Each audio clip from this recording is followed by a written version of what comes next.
தமிழக வரலாற்றிலேயே முதல் முறையாக 3 முறை முதல்வராக இருந்த ஒருவர் வேறொரு கட்சிக்கு மாறி இருக்கிறார். ஓபிஎஸ் அவர்கள் திமுக இணைந்தது மிகப்பெரிய ஒரு எப்படி சொல்றது ஒரு அதிர்ச்சியை ஏற்படுத்தியிருக்கு மக்களிடையே. அதாவது கிராமத்தில் சொல்லுவாங்க போக்கத்தவன் இப்படிதான் செய்வான்னு சொல்லுவாங்க. திமுகவை பொறுத்தவரையிலும் எப்படியாவது எடப்பாடியை கூட வந்தவனா ஏத்துடுவாங்க.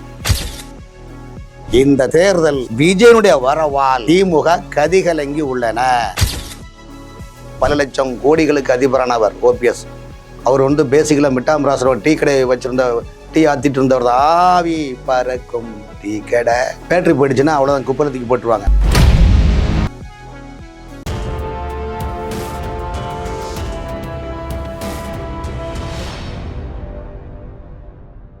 யூ தமிழ் நேயர்களுக்கு வணக்கம். நான் உங்கள் பிருந்தா சங்கர். இன்று நம்மோடு சிறப்பு விருந்தினராக இணைந்திருப்பது மூத்த பத்திரிகையாளர் V.S. ராமன் அவர்கள். வணக்கம் சார். வணக்கம். எப்படி இருக்கீங்க? நல்லா இருக்கு. தமிழக வரலாற்றிலேயே முதல் முறையாக 3 முறை முதல்வராக இருந்த ஒருவர் வேறொரு கட்சிக்கு மாறி இருக்கிறார். இன்னைக்கு காலையில மிகப்பெரிய தமிழக அரசியல் வரலாற்றிலேயே ஒரு பெரிய ஒரு அதிர்ச்சிக்குரிய ஒரு விஷயமா இந்த சம்பவத்தை மக்களே ஏன்னா யாருமே எதிர்பார்க்காத நேரத்துல இப்படி ஓபிஎஸ் அவர்கள் திமுக இணைந்தது மிகப்பெரிய ஒரு எப்படி சொல்றது ஒரு அதிர்ச்சியை ஏற்படுத்தியிருக்கு மக்களிடையே. இந்த அரசியல் களம்ன்றது எப்படி சார் நகரும் 2026? அதாவது கிராமத்தில் சொல்லுவாங்க போக்கத்தவன் இப்படிதான் செய்வான்னு சொல்லுவாங்க. போக்கத்தவன் எப்படியுமே இப்படிதான் செய்வான், கடைசி நேரத்தில் இப்படி தான் பண்ணிட்டு இருப்பான்னு சொல்லுவாங்க. ஓபிஎஸ் கிட்டத்தட்ட ஒரு 6-7 மாதமாக திமுகவுடன் ரகசியமாக பேசி அவருக்கு வர்த்தக ரீதியாக பல நெருக்கடிகள், அவர் முதலமைச்சராக இருந்த நேரத்தில் பல பினாமி பணங்களை நிறைய இடங்களில் தொழில் நிறுவனத்தில் முதலீடு போட்டு வந்துட்டார். அந்த முதலீடுகளை ஆட்சி, அதாவது உங்களுக்கு எப்படியுமே தமிழ்நாடு அரசில் எப்படின்னா அந்த பவர் தான் உங்களுக்கு மரியாதை. பேட்டரி போயிடுச்சுன்னா அவ்வளோதான், குப்பலத்துக்கு போட்டுருவாங்க. அது இப்போ ஏன்னா எவ்வளோ துரோகங்கள் செய்யுது. துரோகங்களும் இல்லை, ஆட்சி அதிகாரம் வந்தோடனே தன்னை மீறி யாருமே இங்கே இல்லைன்னு சொல்லிட்டு இது பண்ணுறாங்க. ஓபிஎஸ் அவர்கள் டிடிவி தினகரன் அடையாளம் கட்டப்பட்டவர். அதன் மூலமாக V.K. சசிகலாவின் மூலமாக 2 சசிகலாவும் டிடிவி தினகரன் சேர்ந்தேன் ஜெயலலிதா அம்மாட்ட கூட்டு போய் அறிமுகப்படுத்தி அவர் சாதாரண கிளைச்செல்லராக இருந்து படிப்படியாக கிளைச்செல்லர், அப்புறம் இளைஞர் செல்லர், பெரியகுளம் சேர்மன், எப்படி மாவட்ட செயலராகி இன்றைக்கி பல்வேறு பதவி சுகங்களை இருந்து பல லட்சம் கோடிகளுக்கு அதிபரானவர் ஓபிஎஸ். அவர் பேசிக்கலாக மிட்டாமராசர் டீ கடை வச்சிருந்த டீ ஆத்திட்டு இருந்தவர் தான். ஆவி பறக்கும் டீ கடை என்று உள்ள நிலைப்பாடு தான் ஓபிஎஸோடைய இந்த செயல்பாடுகள் பற்றி நான் விளக்கமாக சொல்லணுன்னா, கணபன் ஒரு திரைப்படம், அதில் கண்ணதாசன் எழுதின பாடல் வரி வரும். அதில் ஜெயலலிதா கதாநாயகி, எம்ஜிஆர் கதாநாயகன். ஒரு நாயகன் என்றால் ஒரு நாயகி வேண்டுமா அல்லவா? நாயகிக்கு நாயகன் மீது தீராத காதல். அந்த காதலை திரைப்பட காட்சியாக என்ன பண்ணுறாங்கன்னா, ஒரு பௌர்ணமி நேரத்தில் ஒரு பூஞ்சோலை, பூக்கள் பூத்திருக்கிற பூங்காவில் பூஞ்சோலை 2 பேரும் கதாநாயகனும் கதாநாயகி இருக்கிறாங்க. கதாநாயகன் என்ன பொறுத்தவரை மனசில் ஏதோ வாது சூது வச்சுருக்க மாட்டார், சமூகத்துக்கு நல்லது செய்யணும் உள்ள நிலைப்பாடு இருக்கிறாங்க. கதாநாயகி காதல், அந்த நாயகன் மீது தீராத காதல் நிலைப்பாடு இருக்கின்றது. அதில் ஒரு நாள் 2 பேரும் ஒரு பூங்காவில் தூங்கிட்டு இருக்கிறாங்க. கதாநாயகி கேட்குற, ஏனுங்க தூங்கலையா, என்ன தூக்கம் வரலையா என்ன நாயகி கேட்க. சிரிக்காதீங்க, ஏன் சிரிக்கிறேன்னு தெரியுது. ஒரு எம்ஜிஆர் கதாநாயகன் சொல்கிறாரு, நான் தூங்கி எத்தனை நாள் ஆகுது. உடனே அடுத்த நாயகி சொல்கிறா, ஏங்க அந்த நிலாவை பாருங்கள் எவ்வளோ அழகாக இருக்குது, இதை பற்றி நீங்கள் என்ன நினைக்கிறீங்க? என்ன நாயகியுடைய கோணம் என்பது வேறு, நாயகன் சிந்தனை என்பது வேறு. உடனே நாயகர், அந்த நிலாவை அழகான நிலாவை பார்த்தா உங்களுக்கு என்ன தோணுது? ஒரு நாயகன் சொல்கிறார், சீக்கிரமாக மனுஷன் நிலாவில் குடியிருக்க போகிறான்னு நான் நினைக்கிறேன் என்று சொல்கிறாரு. ஓஹோ, அப்படி தான் தோணுதா? ஆமாம், அப்படி தான் தோணுதுன்னு சொல்கிறாங்க. அடுத்த நாயகியுடைய இது ஃபேஸ் 1. இப்போ ஃபேஸ் 2 சொல்கிறாங்க, என்னங்க நாம் அங்கே இருக்கிற இடத்துல மல்லிகைப்பூ ஒரே வாசமாக இல்லை, அது நினச்சா நீங்கள் என்ன நினைக்கிறீங்க என்று நாயகி கேட்குறேன். நாயகன் சொல்கிறாரு, தோணுது அந்த பூவை எல்லாம் பறித்து மாலையாக கட்டி நாட்டுக்கு யார் நல்லவங்களோ அவங்க காலத்தில் மாலையாக போடலாம் என்று நினைக்கிறேன் என்ன சொல்கிறார். ஒரு நாயகன், ஓ அப்படியா, நானும் என்னமோ நினச்சேன். அப்படி அந்த வார்த்தை, நானும் என்னமோ நினச்சேன் என்ன, அப்படியா, எனக்கு ஒன்றும் புரியலையே. என்னன்னு சொல்ல வாரா? அப்படியா? என்ன அது மயக்கம்? ஐயோ மயக்கமா? என்ன மயக்கம்? ஐயோ வா டாக்டர் பாப்பன்னு சொல்லுவாங்க. இல்லை இது வேற ஒரு மயக்கம் என்று சொல்லும்போது உடனே கதாநாயகி பாட்டு பாடுறா. மயக்கும் வயது மடிமேல் விழுந்து, மயங்கும் வயது மடிமேல் விழுது, இதழ்கள் மலர்ந்து மயக்கம் வருது. இன்னொரு பாடல் வரைய சொல்லுவாங்க. எதுக்குன்னா ஒரு படத்தில் கதாநாயகி ஒரு கான்செப்ட் கொடுக்குறாங்க. அதே போல் இந்த கதையை எதுக்கு சொல்கிறேன்னா, திமுகவை பொறுத்தவரையிலும் எப்படியாவது எடப்பாடியை கூட வந்தவனா ஏற்றுடுவாங்க. திமுகவுடைய மனநிலை இன்று எடப்பாடி வந்தாலும் வாங்க திமுக வாங்கோ வாங்கோ வாங்கோன்னு சொல்லி எடுத்துடுவாங்க. அண்ணாமலை பண்ணாலும் வாங்க எடுத்துடுவாங்க. நயினார் நாகேந்திரன் பண்ணி வாங்க எடுத்துடுவாங்க. ஏன் அமித்ஷா பண்ணோட ஓகே ஆகிரும். ஏன்னா இந்த தேர்தல் விஜயனுடைய வரவால் திமுக கதிகலங்கி உள்ளன. காரணம் என்றால் தென் மாவட்டங்களில் ரோமன் கத்தோலிக் சமுதாயத்து மக்களுடைய வாக்குகள் அவர் கிடைக்காதுன்னு திமுகவுக்கு தெரிஞ்சு போச்சு. இதை சரி செய்ய வேண்டும். உதயநிதியை அடுத்த 25 ஆண்டு காலத்துக்கான இளம் தலைமுறையில் கட்டமைக்கக்கூடிய நிலைப்பாட்டிற்கு சூட்ட வேண்டும். காரணம் என்றால் திமுகவுக்கு 237 தொகுதிகளும் பேர் கெட்டு போச்சு. காரணம் என்றால் உள்ளாட்சி பிரதிநிதிகள் முதல் அமைச்சர்கள் வரையிலும் அமைச்சர்கள் தம்பி அன்னை மாமை மச்சாங் கொண்டாங் கொடுத்தான் அந்த துறையில் வேலை பார்த்த ஓய்வு பெற்ற ஊழல் அதிகாரிகளும் கன்சல்டன்ஸ் என்ற பொருளில் உட்காந்து கொல்றாங்க மக்களை போட்டு. ஒரு நிறுவனம் நடத்த முடியல. அவ்வளோ காசு கரன்சி என்னோட நிலைப்பாட்டில் நிற்கின்ற போது திமுகவுக்கு முட்டை. திமுக தமிழ்நாடு முழுவதும் பாஜக அரசு முட்டைன்னு போஸ் ஓட்டுறாங்க. ஆனால் அண்ணாமலை சொன்னது போல் திமுக அரசு மக்களின் செயலில் முட்டை என்ற நிலைப்பாடு வருகின்றது. இதை சரி செய்ய வேண்டும். ஆகவே தமிழ்நாட்டில் 20 மாவட்ட கலெக்டர்களையும் 18 IAS அதிகாரிகளை வைத்துக்கொண்டு ஆட்சியை கைப்பற்ற வேண்டும் என்று தூடியாய் துடிக்கின்றார்கள். அதனுடைய வெள்ளோட்டம் தான் OPS இணைந்தது. இல்ல சார், திமுகவால மறுபடியும் 2வது முறை ஆட்சி அமைக்கிறதற்கு சாத்தியக்கூறுகள் இருக்குதுன்னு நினைக்கிறேன். சாத்தியக்கூறை பற்றி அவங்க கவலைப்படலாங்க. இப்போ ஒரு பழத்தை பறிக்கிறீங்க, அது ஆப்பிள் வாழைப்பழம் போன்ற காய்கனிகள், அதை பழுக்க வச்சு உரம் போட்டு புகை போட்டு பழுக்க வைப்பாங்க. அது நேச்சுரல் ஆர்கானிக்னு சொல்லுவாங்க. அரை விளைச்சல் ஆகாத வடுவை படித்து அதில் புகையை போட்டு கலரை கொடுத்தா அதில் ஒரு டேஸ்ட்டும் இருக்காது, ஒன்றுமே இருக்காது. அதே போல் திமுக செயற்கையாக பழத்தை பழுக்க வைக்குவது போல் திமுக ஆட்சி, இந்த கட்சி, இந்த அரசு தமிழ்நாட்டு மக்கள் நம்மளுக்கு ஓட்டு போடாட்டா என்ன போட்டா என்ன, நாம் ஒதுங்கி இருக்கிற அந்த கட்சி தலைவர்லாம் கூப்பிட்டு மச்சான் நீகலை, மச்சி நீகலைன்னு கருணாஸ் கேட்டது மாதிரி எப்படியாவது எல்லாரையும் கூப்பிட்டு மக்கள் மத்தியில் இவங்கெல்லாம் இங்கே பின்னால் இருக்கிற பிம்பத்தை உருவாக்கி அவர்களை மனசை மாற்றி திரும்பவும் திமுக ஆட்சிக்கு வர வேண்டும் என்ற கங்கணம் கற்றி கொண்டிருக்கின்றார்கள். அதனுடைய ஃபைனல் லிஸ்ட்டு ஏற்கனவே அவங்க மனோஜ் பாண்டியனை சேர்த்தாங்க, பல தலைவர்களை சேர்த்துருக்காங்க, நிறைய ஒதுங்கியிருக்க ஆட்களும் சேர்த்துருக்காங்க. அதன் உச்சம்தான் OPS வருகை. OPSக்கு என்ன லாபம்னா, ஏற்கனவே திமுக சார்பில் உள்ள முக்கியமான VIP பிரமுகர்கள் வாங்கிக்கூடிய பல பில்டிங் கன்ஸ்ட்ரக்ஷனில் அங்கே OPS நிதி பணத்தை போட்டுக்காரு. பணம் கிடைக்கல, பணம் பட்டயநாமம் சகசனமாகி விட்டது. பணத்தை வாங்கணும்னா இன்றைக்கி திமுக ஐக்கியமாகணும்.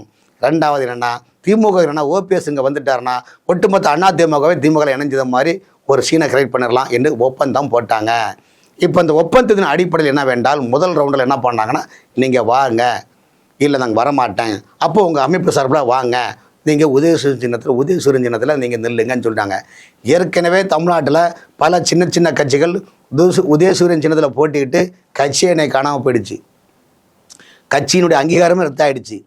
இப்போ அந்த நிலையில் OPS கடைசி லிஸ்ட் என்னன்னா, உங்களுக்கு சபாநாயகர் தருகிறேன்னு ஒப்பந்தம் போட்டாங்க. பூனைக்குட்டி வெளியே வந்து பார்த்தீங்களா, நான் சும்மா இருந்தேன், நீங்கள் OPS எப்படி எடுத்தீங்கன்னா கேட்டேன். OPS அவர்கள் இந்த திமுக ஆட்சிக்கு வந்தால் அவரை சபாநாயகர் ஆக்குவோம். இருந்தாலும் மக்கள் அவரை ஒரு அதிமுகவை சேர்ந்தவர், அதிமுகல 3 முறை முதல்வராக இருந்தவர் அப்படின்றது மக்களுக்கு நன்கு அறிந்த ஒரு விஷயம். அப்படின்றப்போ இவர் என்னதான் உதயசூரியன் சின்னத்துல நின்றாலும் அவருடைய முழு கவனம் முன்பு அதிமுக இரட்டை இலை சின்னத்தை நோக்கி தான் இருந்தது. அப்போ அவரே ஒரு இடத்துல நிற்கும் போது மக்களுடைய கவனம் இவர் இரட்டை இலைக்காரர் தான் அப்படின்ற ஒரு ஈர்ப்பு இருக்கத்தானே செய்யும். ஈர்ப்பு இருக்கும். ஆனால் ஏற்கனவே எடப்பாடி அண்ணன் சொல்லியிருக்காரு, துரோகத்தின் முழு வடிவம்னா OPS சொல்லியிருக்காரு. 2 நாளுக்கு முன்னால் ஜெயலலிதா சசிகலா அம்மையார் ராமநாதபுரத்தில் போட்ட அவங்க கட்சி அறிமுக கூட்டம், அந்த இதில் என்ன பேசுகிறாங்க பார்த்தீங்களா, நான் இந்த கட்சி உடைந்து விடக்கூடாது, நான் இந்த கட்சி ஆட்சியை டிஸ்மிஸ் பண்ணிடக்கூடாது என்பதற்காக தான் OPSஐ கண்டினியூவாக முதலமைச்சராக இருக்க சொன்னேன். சரி ஈரோடு இரவாக பதவியேற்றார்கள். பதவியேற்றவுடன் என்ன சொன்னாங்கன்னா, ஒரே வாரத்தில் எல்லா அமைச்சரும் வந்து எங்கிட்ட புகார் கொடுத்தாங்க. அம்மா இவர் நல்லவரே அல்ல, பகல் வேடம் போடுகின்றார், இவர் பசுந்தோல் பொருத்திய புலி, பாம்புக்கு இரட்டை நாக்கு உள்ளது போல் ஓபிஎஸ் இரட்டை நாக்கு உள்ளது, இவரை வேண்டாம் வேண்டாம் என்று சொன்னார்கள். நான் நம்பவில்லை. ஏங்க என்னங்க இருக்குதுன்னு சொன்னால் அதனுடைய அர்த்தம் இப்போ தான் புரிகின்றது. அதன் பிறகுதான் பிரச்சனைகள் வேறு மாதிரி ஆகின்ற போது யாரோ ஒருவர் சொல்லி, மயிலாப்பூர் ஒருவர் சொல்லி, மயிலாப்பூர் ஒருவர்னால் எல்லாருக்கும் தமிழ்நாட்டு அரசியல்வாதிக்கு தெரியும், அரசியல் தலைவர்கள், மயிலாப்பூர் அந்த நபர்கள் சொல்லி தர்ம யுத்தம் நடத்தினார்கள். அதன் பிறகு பிரச்சனையை பெருசாக்கினார்கள். ஆகவே அதன் பிறகு அதிமுக கட்சியை பொறுத்தவரையும் ஓபிஎஸ் நம்பிக்கையில்லாத ஒரு நிலைப்பாடை இல்ல சார், இவர் நம்பிக்கை இல்லாத ஒரு நிலைப்பாடை உருவாக்குனாலும் மக்கள் வந்து அவர் மேல வச்சிருந்த நம்பிக்கை, நீங்க சொல்ற மாதிரி அவர் மேல இருக்கிற மரியாதை, நம்பிக்கை அப்படின்றது உடைந்து விட்டது. என்னதான் இதற்கப்புறம் வந்து அதிமுகல ஒரு தேர்தல் ஒரு தொகுதியில நின்றா கூட மக்கள் வந்து வாக்கு செலுத்துவாங்களா, இவர் இப்படி அதாவது முதல்வரா இருந்த ஒருத்தர் இப்படி கட்சி மாறி இருக்காரே அப்படின்ற ஒரு எண்ணம் வந்து மக்கள் மத்தியில வர. அரசியல் கட்சியை பொறுத்தவரையிலும் திமுக வேற அல்ல. அண்ணன் ஆர்எஸ் பாரதி அதான் சொல்லியிருக்காரு, பழைய அமைச்சர்களும் அதான் சொல்லியிருக்காங்க. அதிமுகவும் திமுக இடையில என்ன வித்தியாசம்? ஒரே ஒரு வெள்ளநூல் தான் வித்தியாசம். அந்த வெள்ளநூலை எடுத்தால் திமுக, வெள்ளநூலை சேர்த்தா அதிமுக. ஆகவே ஓபிஎஸ் எம்ஜிஆருடைய கொள்கையிலும் தடம் புரண்டு, ஜெயலலிதா அம்மா வைத்த கொள்கையிலும் தடம் புரண்டு நம்பிக்கை துரோகியாக மாறியுள்ளார். ஆகவே அவர் நிறமாறும் பச்சோந்தியாக இன்னைக்கு ஆகியுள்ளார். ஆகவே அவர் பணத்தை கொடுத்து ஓட்டு வாங்கலான்ற நிலைப்பாடு எப்படி 2019 தமிழ்நாட்டில் எல்லா எம்பிக்களும் தோல்வி போது ஓபிஎஸ் கம்மி ரவீந்திரநாத் ஜெயிச்சாருக்காருன்னா அவ்வளோ பணத்தை வச்சு வாரி வீசினாங்க, அதில் தான் வெற்றி கண்டார். அதே போல் துரோகம் என்னைக்காவது ஒரு நாளைக்கு அது விலக போகாது. இன்றைக்கி வேணால் ஆட்சி அதிகாரம் இருக்கின்ற பிறகு நிலை வரலாம். ஆனால் இன்றைக்கி ஓபிஎஸ் அழுத்தம் காரணம் என்றால் அவர் பல கோடி லட்சங்களை இழந்து நிற்கின்றார். வியாபாரம் பாதிக்கின்றது, தொழில் பாதிக்கின்றது, தொழில் ரீதியாக பல விஷயங்கள் பாதிக்கின்றது. இதெல்லாம் திமுக கையில் எடுத்துக்கொண்டு குரு சிஷ்யம் படத்தில் ரஜினிகாந்தும் பிரபுவும் வந்து இன்ஸ்பெக்டர் வேஷம் வந்து அந்த இன்கம் டேக்ஸ் ஆஃபீஸராக வந்து வினு சக்கரவர்த்தி இன்ஸ்பெக்டராக வருவார். அங்கே போய் நாங்கள் இன்கம் டேக்ஸ் ஆஃபீஸர் வந்துருக்கேன்னு சொல்லி மனோரமா வந்து எல்லாம் எங்கள் வீட்டுக்கார் லஞ்சம் வாங்கின பணம் சொல்லி எழுதி வாங்குவாங்களா. அதே போல் இன்றைக்கி திமுக வந்து இன்றைக்கி வந்து ஓபிஎஸ்ஸுடைய அத்தனை ரகசியமும் கையில் வச்சுருக்கிறாங்க. ஓபிஎஸ் பாதி பணத்தை வர்த்தகத்தில் ரொட்டேஷனில் விட்டு பணமும் வரல, ஒன்றுமே கிடைக்கல. ஆகவே இதிலிருந்து தப்பிக்கிறதுக்காக இப்போது திமுக மீண்டும் ஆட்சிக்கு வரும், நாம் சபையினர் ஆகலாம் என்ற அல்பத்தனமாக எண்ணத்தில் 3 முறை பதிவின சாதன விஷயமா?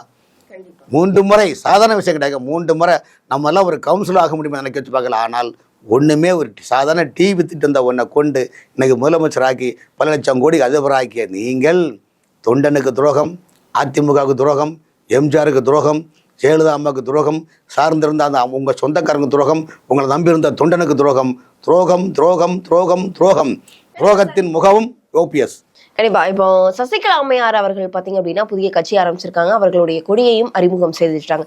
அந்த மாதிரி கூட ஓபிஎஸ் அவர்கள் செஞ்சிருக்கலாம். ஏன்னா பிஜேபி தலைமையிலான ஒரு கூட்டணிக்குள்ள ஓபிஎஸ் அவர்கள் இணைவதற்கு அதிக வாய்ப்பு இருக்கு. ஏன்னா பிஜேபி காரர்களே வந்து ஓபிஎஸ் அவர்களை வந்து அணியில சேர்த்துக்கலாம் அப்படின்ட்டு தான் இப்ப வரைக்குமே இபிஎஸ் அவர்களை வந்து வலியுறுத்தினார்கள். இபிஎஸ் அவர்கள் ஸ்ட்ராங்கா இருந்தாரு, என்னுடைய கூட்டணிக்குள்ள நான் சேர்க்க மாட்டேன், அதாவது அதிமுக தலைமையிலான கூட்டணிக்குள்ள நான் சேர்க்க மாட்டேன், ஆனா அதற்கு மேல நீங்க பிஜேபி தலைமையில ஏத்துக்கலாம் அப்படின்னு சொல்லியிருந்தாரு.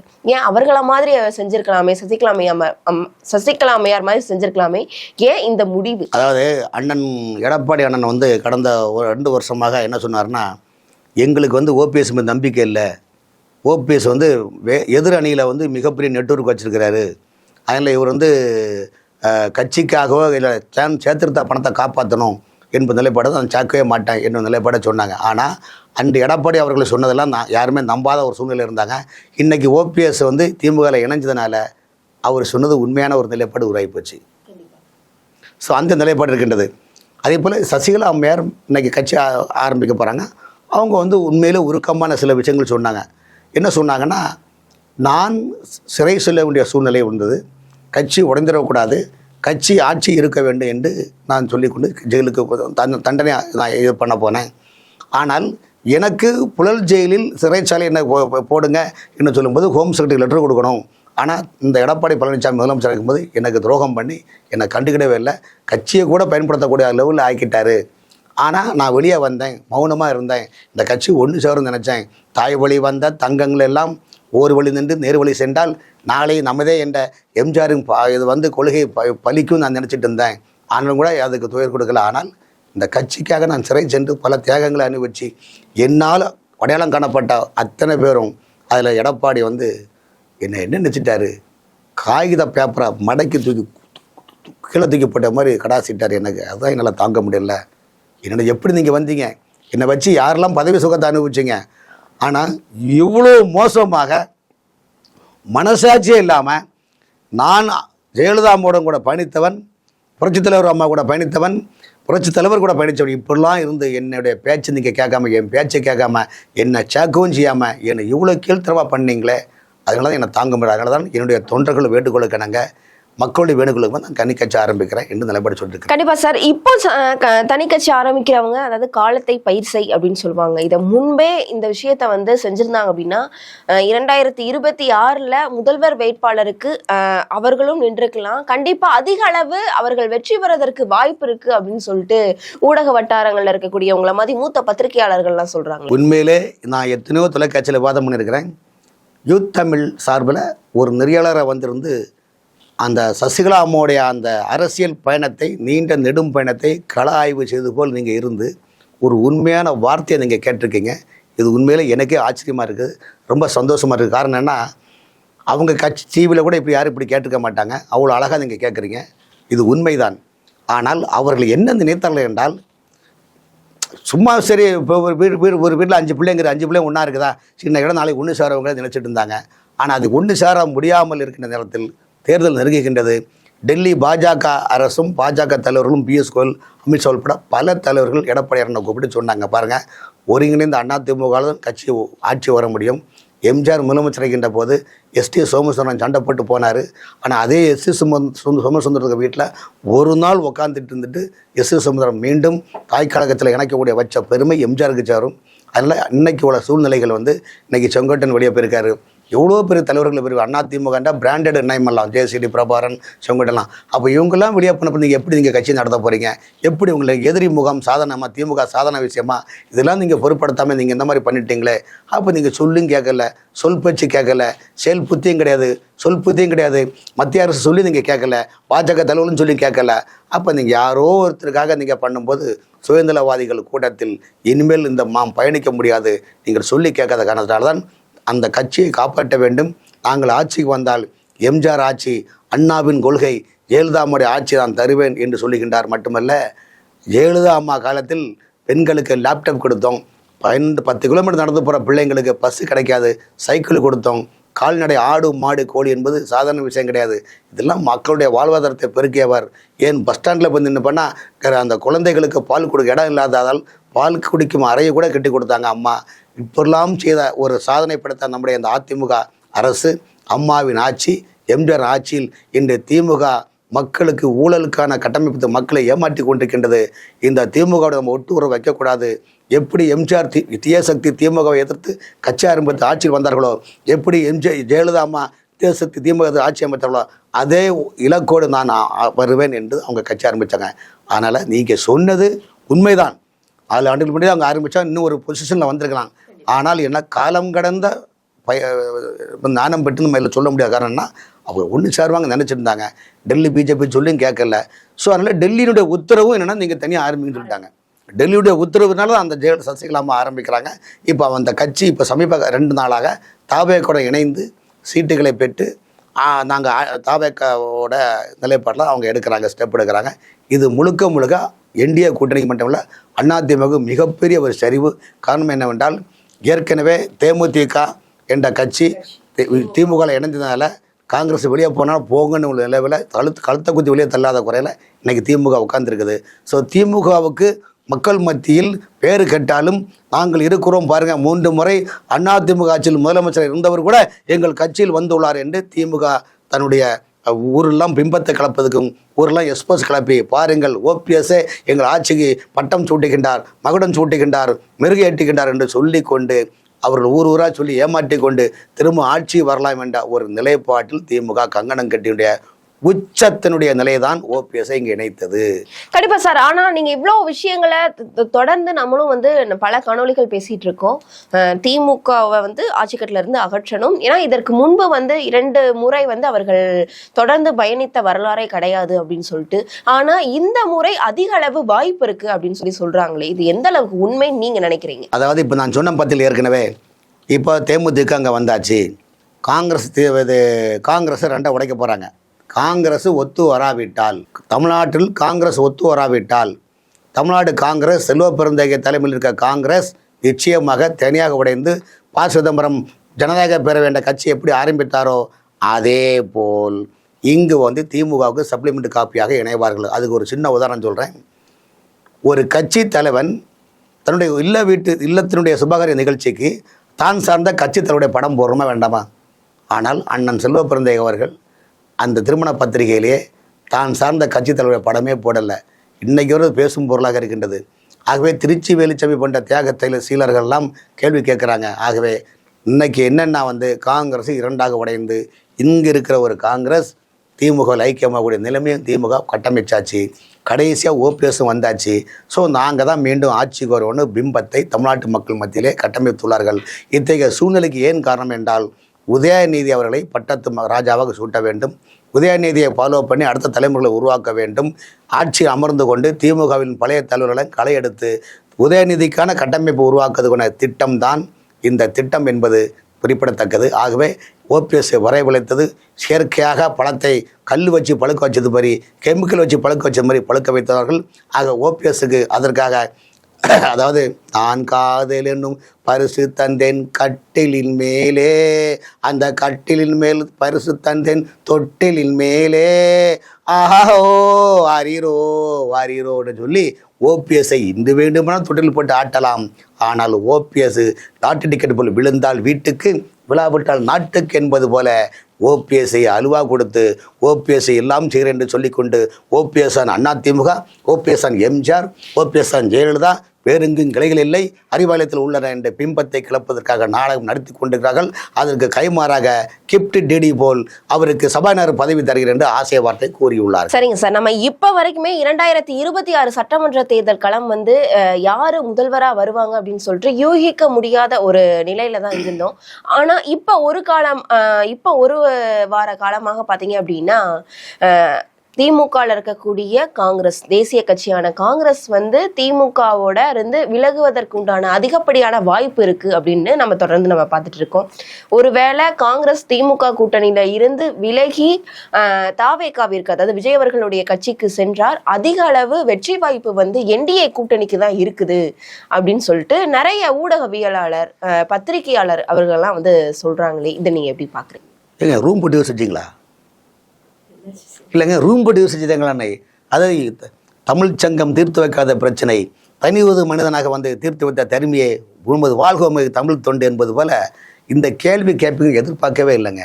ஏன்னு சொல்கிறேன்னா, இந்த கேள்வியில் நிறைய உள்குத்து இருக்குது.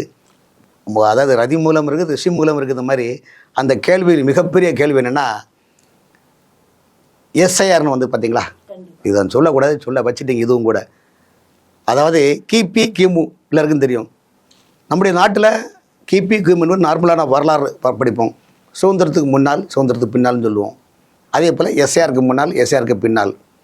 பீகார் மாநிலத்தில் எஸ்ஐஆர் மூலம் முடித்த பிறகுதான் அங்கு தேர்தல் நடந்தன, பாஜக ஆட்சிக்கு வந்தது. ஆனால் எஸ்ஐஆர் இல்லாமல் வைக்காதீங்க, இதனால் எங்களுக்கு பாதிப்பு என்று சொல்லக்கூடிய மேற்கு வங்கம், ஆம் ஆத்மி, பீகார் எதிர்கட்சிகள், காங்கிரஸ் கட்சிகள், தமிழ்நாடு திமுக எல்லாம் ஏன் கூப்பாடு போட்டாங்கன்னா, இவர்கள் இதுவரையிலும் போலி வாக்காளர்களை வைத்துக்கொண்டு வெற்றி பெற்றார்கள். பீகாரில் 27 சட்டமன்ற தொகுதியில் எஸ்ஆர் எடுக்காவிட்டால் அங்கு அந்த வாக்குகள் அனைவரும் இந்தியா கூட்டணிக்கு வாக்களிப்பார்கள் என்றால் அவர்கள் யார் என்பது உங்களுக்கு தெரியும். ஆகவே எஸ்ஆர் என்பது வீட்டுக்கு எப்படி பூட்டு தேவையோ அதே போல் நாட்டுக்கும் பூட்டு தேவை. மோடி அவர்கள் போட்டு விட்டார்கள். இங்கே உள்ள போலி வாக்காளர்லாம் பாகிஸ்தான் நோக்கியும் பங்களாதேஷ் நோக்கியும் ஓடிக்கொண்டே இருக்கிறார். ஓடிறாள் ஐயோ கத்துறாங்கோ, கத்துறாங்கோ, குத்துறாங்கோ, கொடைறாங்கோன்னு மேற்கு வங்காளத்தில் மம்தா பானர்ஜி கத்துறாங்க, என்னென்னமோ கத்துறாங்க. அதே போல் தமிழ்நாட்டிலையும் கத்துனாங்க. இன்றைக்கி கிட்டத்தட்ட 1 கோடி கிட்ட நெருக்கத்தில் போலி வாக்காளர்கள் தமிழ்நாட்டில் களை எடுத்திருக்காங்க. 5 கோடியை சில்லற தான் இன்னைக்கு வாக்காளர் இருக்கிறாங்க.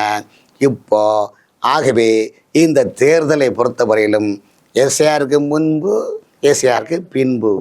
எஸ்ஆருக்கு முன்பு வேணால் திமுகவுக்கு நினைக்கலாம். எஸ்ஆர் எடுத்த பிறகு இப்போ நீங்கள் சொன்னீங்களே உங்கள் வாயில் சர்க்கரை தான் போட வேண்டும். ஆகவே என்டிஏ கூட்டணி ஆட்சி அமைக்கும் என்று எங்கள் அண்ணன் அமித்ஷா அண்ணன் அவர்கள் உட்கார்ந்து கொண்டு ரிமோட் செய்கின்றார் பார்த்தீங்களா? இதுதான் நீங்கள் சொன்னதுக்கு விடை. ஆகவே திமுக நினைப்பது 100 ஓபிஎஸ் சத்தம்னா திமுக வரலாம்னு நினைக்கின்றது. என்டிஏ நினைப்பது எஸ்ஆர் களை எடுத்தாச்சு, ஆகவே ஒரிஜினல் ஓட்டு நமக்கு கிடைக்கும் என்று நினைக்கின்றது. ஆகவே இந்த நிலைப்பாட்டில் பார்த்தீங்கன்னா இரண்டுக்கும் நடுவில் விஜய் அவர்கள் இருக்கின்றார்கள். விஜயனுடைய வரவு, விஜயுடைய பயணம் திமுக அடி தவிர்த்து என்டிஏ கூட்டணி ஒருபோதும் அடி கிடையாது. நாங்கள் எஸ்ஆரை நம்பி உள்ளோம். கண்டிப்பா சார், பொறுத்திருந்து பார்க்கலாம். ஏன்னா இவ்வளவு நாள் வரை நம்ம ஒரு ப்ரெடிக்ட் பண்ண முடியாத ஒரு தேர்தல் அரசியல் களமா இருந்தது 2026 சட்டமன்றம். இப்போ ஓரளவு ப்ரெடிக்ட் பண்ணக்கூடிய ஒரு சூழலை இருக்கக்கூடிய அரசியல் கட்சிகள் அந்த அரசியல் கட்சிகள் இருக்கக்கூடிய கூட்டணிகள் ஏற்படுத்தியிருக்கு அப்படின்றத நம்மளால புரிஞ்சுக்க முடியுது. தொடர்ந்து பார்க்கலாம் 2026 யாருடைய கூட்டணி ஆட்சியை கைப்பற்றுது அப்படின்னு. அரசியல் ரீதியா இருக்கக்கூடிய பல்வேறு விவரங்களை எங்களோட பகிர்ந்தமைக்கு நன்றி சார். நன்றி.